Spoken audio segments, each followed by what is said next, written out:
but there's somebody I follow online, and I followed them for a long time. I adore the work they do. I still adore everything about even with the situation. But they asked online one day for suggestions of creators that uh, she could show to her teenage son, and someone recommended me. And I was so excited. I was like, "Oh, I'm gonna Yeah. connect with this amazing." And she was like, "No, I've seen this stuff. I really don't like him." And I was like, and I'm just silently watching. I didn't. She has no idea that I saw that. She has no idea I've seen. But my heart is just like in two And you pieces. And follow her? I follow her. I love her stuff, everything. And I think she's. Like I said, I'm not going to say the name because I still think Yeah. she's brilliant, and she's allowed to not like me. Yeah. But man, that one, I'm still, thinking about it. Like it's still to this day is one of those things where Like, I, please like me. I just want everyone doesn't need to like me, but I wanted you to like me. Yeah. Welcome to the Kindness Is podcast, presented by Kind Cotton, where we take a deep dive into the true meaning of kindness. I'm your host, co-founder of Kind Cotton, Caitlin Johnstone. Let's dive in.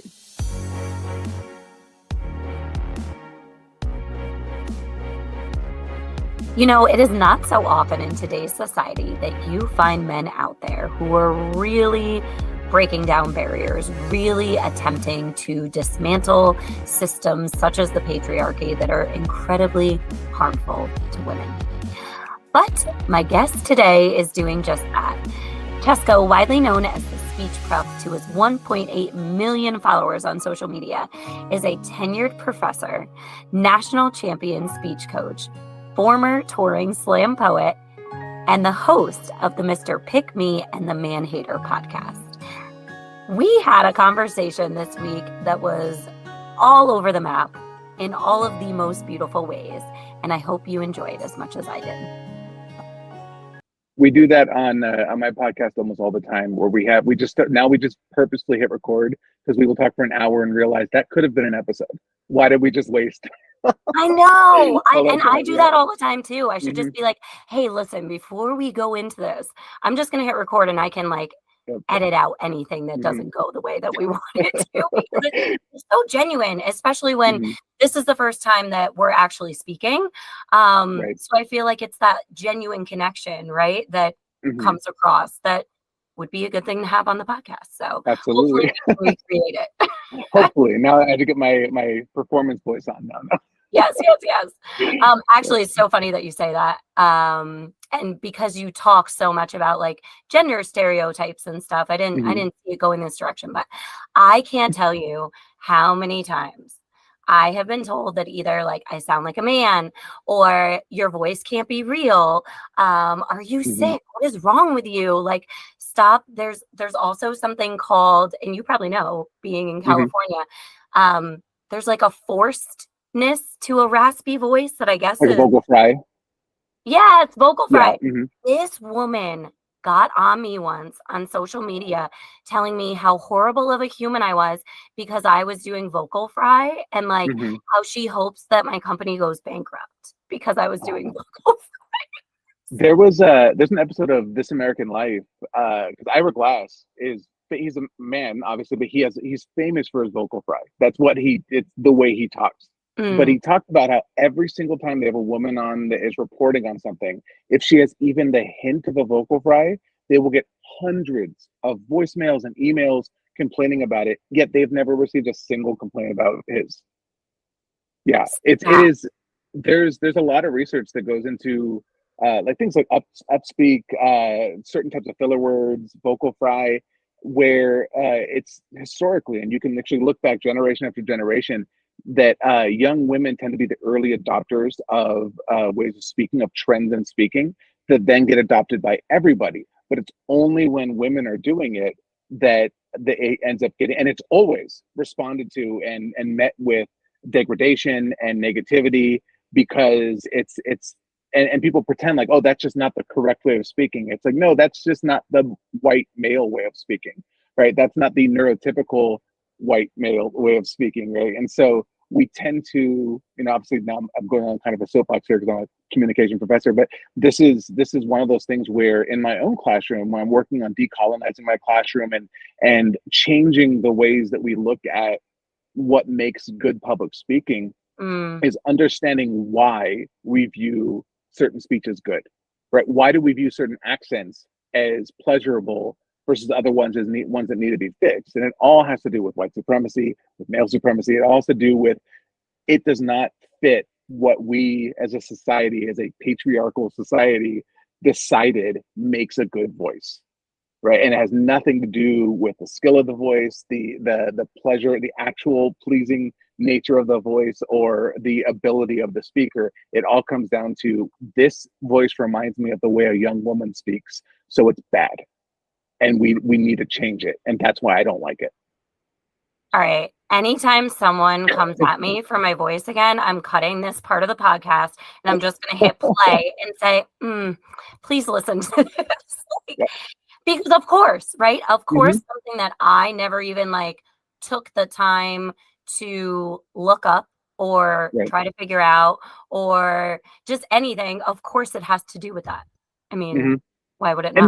they'll always go back to, well, no, it's not that. It's just, it's not you. It's the people that are forcing it, they're faking it, as if you can tell. Mm, I've been teaching public speaking for 20 years. I can't tell that's someone's natural voice or versus an affectation that they are consciously doing. But everybody else claims to know the difference, even though yeah. you're clearly saying people come at you, and you can, even though that's just how you speak, just the way Yeah. your voice comes out of your body.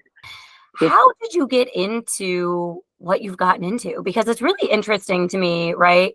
Mhm. Being a straight, cis, white passing male in America, that you studied like intersectional feminism. Mhm. So tell I, me about that. I think a lot of it has to do with, my mom is like this flower child hippie of the 70s. We grew up in San Francisco. Mhm. And she just seeing the struggles that she went through. I was raised by a single mom. And I think for me, it was always just like seeing all the stuff that she had to deal with made me angry, and injustice made me angry. Or Mhm. things didn't seem fair. And I've always just had this sensitivity, and that goes to racial injustice. It goes to body injustice. It goes to all those things. You can, if you listen, if you watch, you can see it everywhere, right? And I think I've just always been at a sensitivity to not liking that. Like, I didn't want to win the board game, simply because I was given more money to begin the game, right? That Mhm. wasn't fun to me. That wasn't interesting to me. And so, I think it's always been this way. Even when I was younger in high school, it was misguided, I would say, when I was younger. Same. uh, when I was a senior in high school, I ran for prom queen, thinking it was this big feminist statement, Yeah, yeah, yeah. when really it was problematic. But I was like, no, we should not have these things divided by gender. It should just simply be Mhm. anybody can run for anything.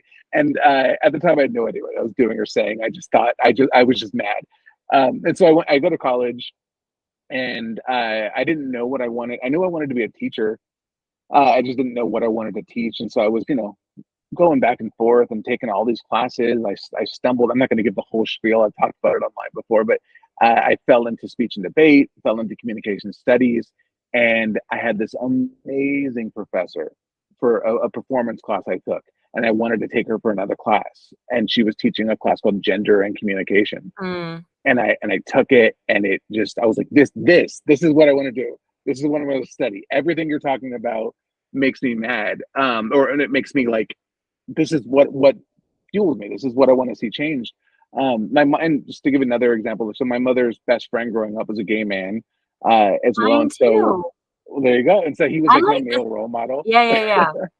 Yeah, and so that was kind of also, we're seeing the stuff he had to go through and seeing all of that, and so, it's just the lived experience that I had led me to want to talk about these sort of things, and I would, see that when I talked about it, people listened, because I'm a 6'5" white looking guy, Yeah. and that I versus somebody that has said something even better than I did, even more intelligent than I Mhm. did, in a much better way, would be ignored and brushed off. And if we're not using the privileges we have to kind of make the change we want to see, then it's a waste.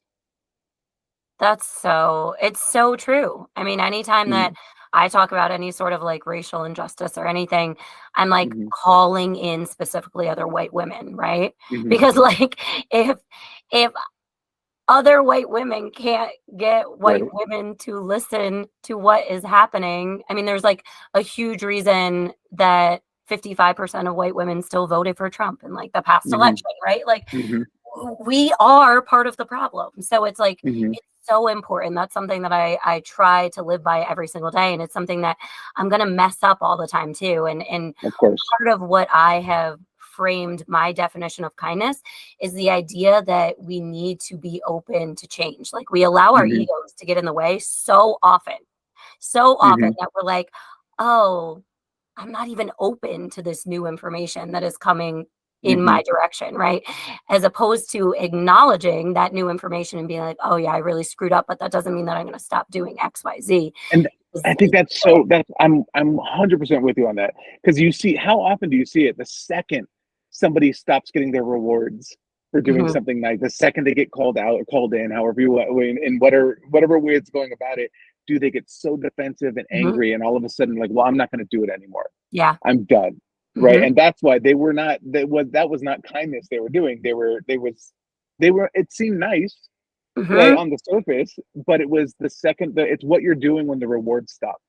Right. That's the actual kind of thing. It's what you're doing even when there's negative things coming. So there's a lot of stuff we do that that you say, that I say, that it gets mhm, negative backlash, even from the people that we like, that we are trying to theoretically help. But you have to be willing to accept that there are bigger things than you. Right. There, it's not just mm, about and even if you're doing it wrong, it doesn't mean you should. I should say wrong is the right word. Sometimes when you're doing something, it could be right for a lot of people, but still wrong for some other mm, people. mm, And they're not wrong for calling you out and hearing that. Even if it doesn't mean you should, it doesn't always mean you should stop doing what you're doing, but you need to have an awareness and hear those sort of things so that you are doing your stuff correctly, right? You're mhm, making your you're expressing your message in a way, and that you've been introspective on what you're saying, and you're willing to accept that backlash because you think, you know, that what the overall good that you're doing is better, is more important. mhm. Oh yeah. And listening empathetically, Hmm. like that's Hmm. something that I'm like, can we all do that a little bit Yeah. more, please? Um, Social media can be very beautiful in that way, right? Like we can Hmm. feel as though we are not alone. We can be in community with one another. We could do all of these wonderful things. But you kind of started to talk about the dark side of social media, and I'm wondering, Hmm. as like a massive content creator who isn't afraid to speak your mind, what is that like?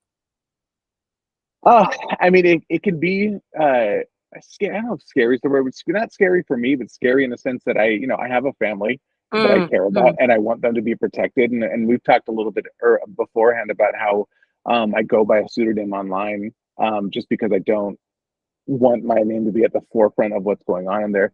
Um, but I think it can be a very overwhelming, and it's mhm, not.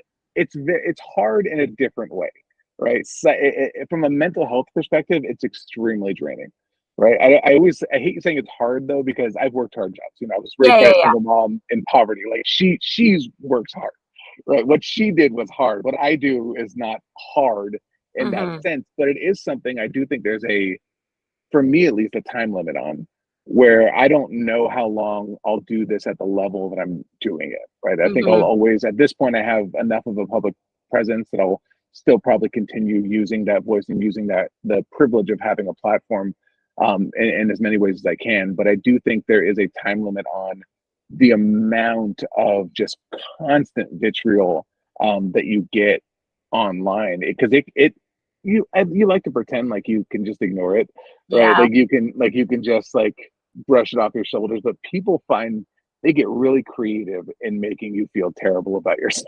yeah. Yep. And yeah, and so I think it's one of those things where I probably need to read the comments less. But there's so many beautiful, wonderful, smart people in the comments that I Mhm, learn so much. Every time I post a video, I'm like, this is, thank you for commenting this. But mhm, then you have to sift through, 100 people telling you the worst things you'd ever imagine about yourself and all your insecurities, and pointing out every flaw and every word you said incorrectly and every grammatical error you made and every yada yada yada. And so it can be overwhelming. And I think I'm still at that point where I'm trying to find a balance of what I should be reading, what I should be interacting and engaging with, and what I should just kind of when I should just post my video and move on with my life for the Be done day. with it. Yeah. Yeah. Yeah, yeah, yeah. I mean, I have gotten way better. And this is, of course, like on a much smaller scale. Mm. But listen, the comments will come out on on certain things that I post. I'm like, oh, like I could Yeah. get maybe one positive comment and then like loads of just Hmm.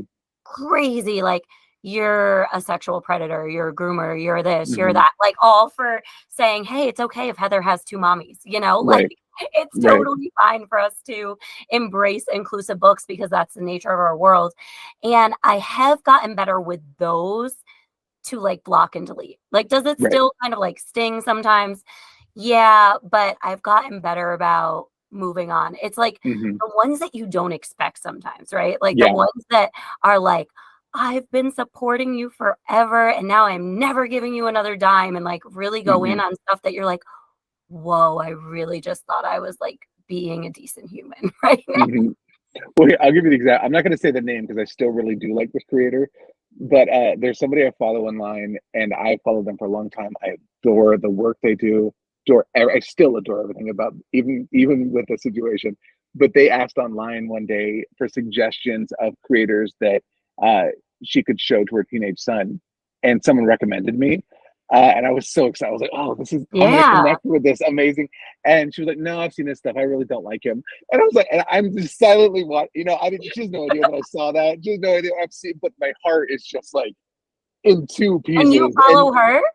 I follow her, I love her stuff, Ah, everything. And I think she's, like I said, I'm not going to say the name because I still think yeah. she's brilliant and she's allowed to not like me. Yeah, yeah, yeah. Uh, but man, that one, I'm still, thinking about it. Like it's still to this day is one of those things where Like, I, please you like know, me. I just want everyone doesn't need to like me, but I wanted you to like me. Yeah, yeah, yeah. And the fact that it wasn't like, oh, look into him, or I don't know, that's easy. But the fact that she was very familiar with who I was, Yeah, no, that's so funny. Like, that's no, not for no, me. I'm good. No. And that's fine. It happens. You can't, everyone's not going to like you and you have to accept that.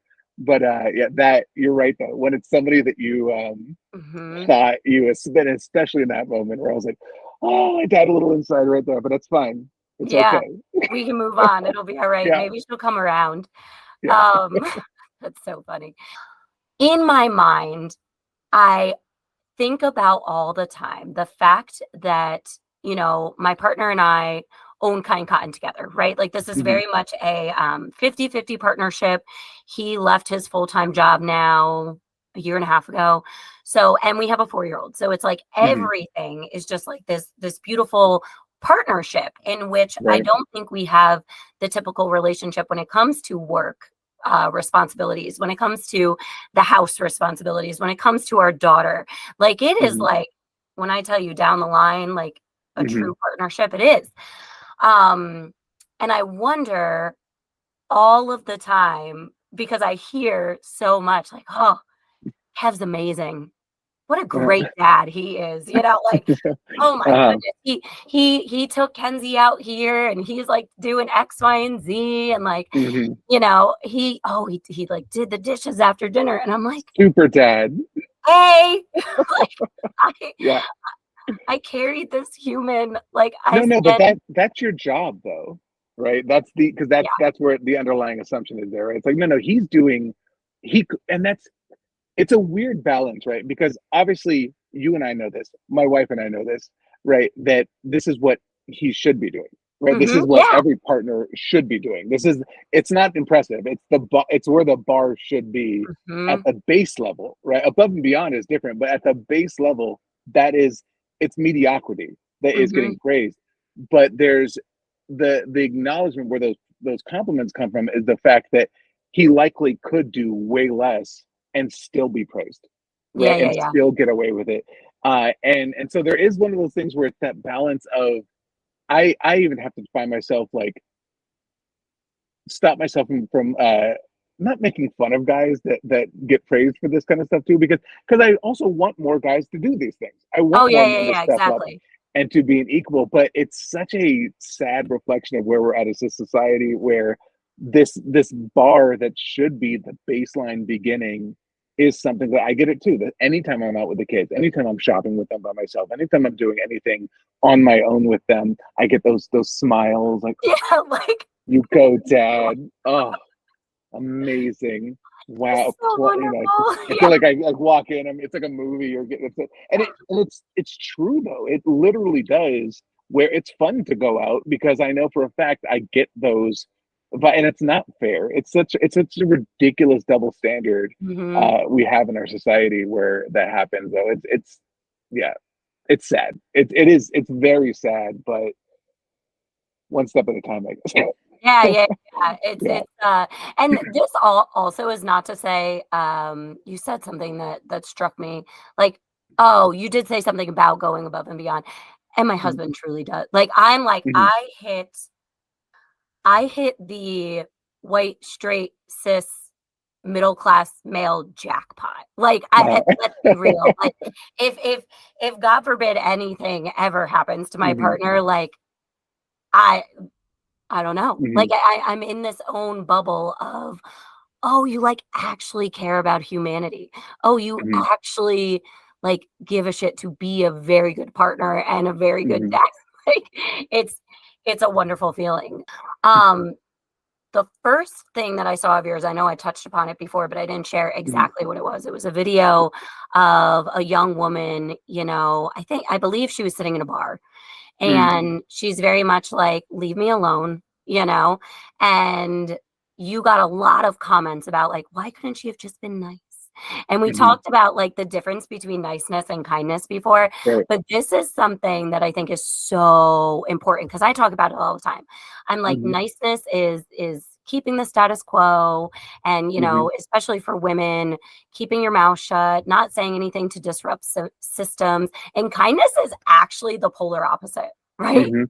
Like it is Mhm. disrupting those systems. Well, It is and that's finding kind new. of the right, like oftentimes being nice is not kind, right? No, And that's kind of what you're getting at. Like the yeah, idea if you're the holding up these niceties is the least kind thing you can do in hmm most situations, many situations, we'll say. hmm And I don't know how to quantify that, but it's absolutely you're 100% correct. yeah. Mhm. Um, so I want to know, like, from your perspective, because it's Sure. so interesting to me too to think of men who might be that guy in the bar, right? But then the Hmm. moment that that guy in the bar has a daughter, like God Hmm. forbid anyone acts like that towards their daughter, but Right. don't you see that you are part of this problem? Like why Mhm. don't men see that? I think a lot of it has to do with I mean, the patriarchy, obviously, misogyny. Yeah. We can go back to a lot of these structural issues, but because I heard these same messages right when I was younger. I think people like to pretend like all of a sudden the internet is or social media is creating all these new the Andrew Tates of the world. The Andrew Tates of the world, their messaging was back pre-social media too. Mm-hmm. It was harder it wasn't as in your face, I think, but it was still spread. Like these are not new things they're doing. But I think there's this idea that comes from this structural way we set up society that uh that they're women are not uh if I do the correct things, if I put in my nice guy tokens, then I should get my prize. Right. And Reagan and I were just talking, that's my co-host on my podcast. Hmm. We were talking about this on just the other day about the idea that for a lot of men, they don't see a woman's agency and her body as being the same thing as her. Right. There is her, Hmm. and there's the thing they want. Right. And so when they are doing the things to get the thing they want, it's not, and they get rejected, it's not a matter of, you just don't like me. It's a matter of why aren't you giving me the things that I want? Why are you why are you keeping my prizes from me, my property from me, when I've told you that that's the thing that I want and I did the things I needed to do to get them? And there's the problem with overcoming that viewpoint and accepting that you don't deserve a woman's body, a woman's time, a relationship, or not just say a partner, another person's time, body, relationship, etc. Uh, it's hard to accept because then you have to put in the work on yourself, Hmm. right? You have to accept that, oh, maybe there's something about me that they don't like, versus no, there must be something wrong with them for not seeing that I'm doing the right things. Right? It's much harder to look inward and to work on the things you need to work on than it is to just simply blame and project for not getting the things you want. And I think that it's a lot of it is it's laziness. And laziness is a bad word. I don't like using that either, because laziness doesn't really exist. That's a whole nother separate conversation. Yeah. But it's a unwillingness. It's a egocentrism. It's a uh, people want the easiest solution, right? And Yeah. it's much easier and pleasing to say, oh, it's she's wrong. She's in denial about understanding that I am the person that she should be with, and so she is always in the wrong for not giving me the thing that I want. That Mm. was a whole lot of words right there. I hope that made sense. No, it made so much sense. I And was I in my feel head like, right there. yeah, Just, yeah, it made so much sense. And then, I mean, men have people to look up Mhm. to who are telling them this nonsense too. Right, You know what I mean? Like it's right. being, Yep. like you said, Oh yeah. it all goes back to the patriarchy is like the Hmm. easiest way to explain it, because they're being fed this and they're being told that they should get what they want. And in many times they do get what they want, right? In our Hmm. society. Hmm. So it's like when you get told no, it's like, oh, you must, it must not actually be a no. Hmm. It's so funny. Things I was being told though, like as a 20-year-old guy, was like going for the kiss right away.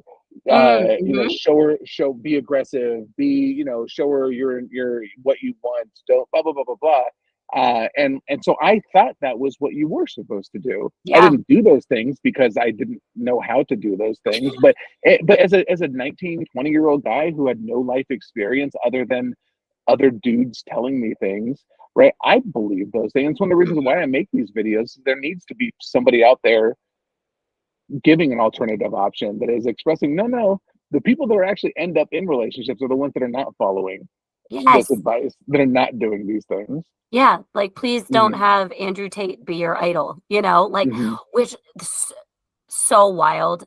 I was watching the Little League World Series last year. Like, Hmm. I mean, not really, but it was on. And I looked at it, but which is funny because I love baseball, but like Yeah. Little League World Series, not my jam. But I was looking every single child who came up to bat, Hmm. underneath it was like your idol or like who you want to meet or who you want to be Hmm. like when you grow up. And there was a boy who had Andrew Tate as his idol. And I was like, this is the problem, Yeah. which is when I found you, which is why I was like so incredibly happy, because I'm Hmm. like, I know that it exists. I have a partner in which it exists and he believes all of these things, but he doesn't have a massive platform. You know what I mean? Like he Hmm. puts that out into the world. And I do believe Right. like small Which is ripple. important. It's Yeah. so important. It's Yeah. so important. Hmm. Those little ripple effects mean the Hmm. world. And like our daughter is seeing a man who actually respects and appreciates women the same, Hmm. ways in which he treats men. Hmm. But it's also important to have like bigger voices out there really talking about this all of the The time. scary thing is though that like that kid that had Andrew Tate, that is super common, and it's like I have a Oh, lot of friends that are high school teachers. I'm sure you do too.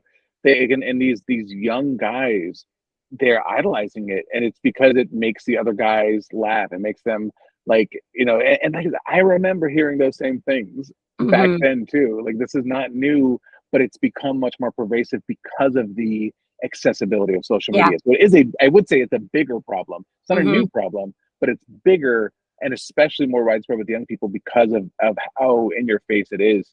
I don't know if it's going to get better anytime soon until more Hmm. people start being willing to. But it's the little ripple effects. It's a lot of guys are very uneasy challenging that in their day-to-day life because once again they get called names, right? They get called all these. That's where the my podcast name, Mr. Pick Me, right? Hmm. So my co-host is a lesbian, and so she was this, and I respect women. And so this one guy called us Mr. Pick Me and the Man Hater because she clearly must hate men. And the irony is obviously she always jokes I was picked for. I've been married for 14 years now. I was already picked. I'm not doing this Oh, stuff that's for so any funny.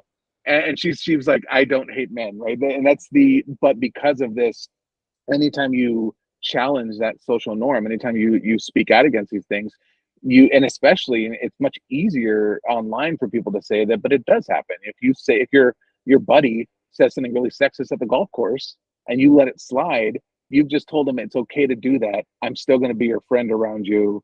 And then that spreads out, and the more people that do that. And that's why when people get upset, like, well, why can't you be my friend even if I have these beliefs or if I say these things? It's because I'm rewarding you then, and there's no reason for you to change. There's no reason for you to stop doing those things if you still get all the privileges of my relationship with you, of my friendship with you, of my interactions with you, even though you're saying these horrible, degrading things that I don't agree with. Has that not been everyone's life for the past at least 4 years? Like, it's, and of course, have I had conversations with people in my life whom I love very deeply, who have been open to hearing, which I always tell people, I'm like, listen, like, Uncle Joe maybe has never been challenged, and maybe you need to need to talk to him about it. That's the thing. It's not necessarily, very rarely, there are exceptions where I have to cut people out just because there's just stuff that I don't, for my own mental well-being, for my own safety and my family and things. But for the most part, I usually don't cut people out, but I do challenge them. Right? Yeah. And I have been cut out, and I don't challenge them by yelling at them. I don't challenge them. I ask them questions. I go, why do you feel that way? Why do you believe that? Why have you seen this? And I bring the things up, and they know that I have certain family members that I can't cut out. But they know that if they talk about things around me, they're going to hear an educated response. They're going to hear a challenge on that. And that change does happen incrementally over time. And that's why it's not always the best thing. If you're safe to keep those people around, you don't always have to cut everyone out of your life. But the people like you just said, the people you build community with, though, the people that you are going to ingrain in your life, I do think there are certain things that are important to have in common. Where can people go to support you and see these videos that I'm talking about and hear more about the work that you do? Sure. Well, I have a different name on every platform because I didn't plan on doing content creation, and it's been taken everywhere. Here, actually, the best thing, if you want to hear me talk like this, is to go follow my podcast. If you're a podcast listener, you probably like podcasts. Would be to go to look up Mr. Pick Me and the Man Hater.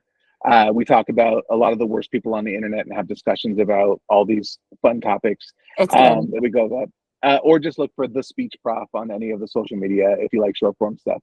But yeah, I would the podcast for sure. If you like this podcast, I think you'll like that podcast. And that would be the number one way I think to find me. Awesome. And before I let you go, because I ask every single guest this, and it's been interwoven throughout this entire podcast, but what would be your true definition of kindness? Like, what is something that you live by when it comes to being kind and navigating this world? Oh man, that is a very I think I read one where, and I've always liked this, that it's like kindness is love in action. Right. And so it's the idea of what you feel. And I mean love in the sense that, when I love my children, even when they're hitting me or yelling at me or clearly not showing any thanks for the things that I'm doing for them, but I'm still going to do it because I love them and I care about them, and I believe in doing certain things to help them. And I think that same kind of thought process goes into the real world. If you're doing something, even when no one's seeing it, even when no one's rewarding for you, even when no one's giving you kudos for it, and even when you're getting backlash for it, but you're still doing it because you know it's right, I think that's kindness. I think so. Yeah, love in action, doing things because you know they're good and not because you expect a reward for doing them. Yeah, I love that. Thank you so much for being here. I appreciate it. Thank you for being you. If you end up getting 10 hate comments when you get off of this podcast, just remember that there are people out there who really appreciate what you're putting out into the world. Thank you. And thank you for doing what you do as well. Love your channel. Thank you. Thank you for having me. Thank you all so much for listening to this episode of the Kindness Is podcast. If you love it and it's adding even a little bit of value to your life, we would love, love, love if you could subscribe, rate, and review so we can reach even more people and make this world a little bit more kind.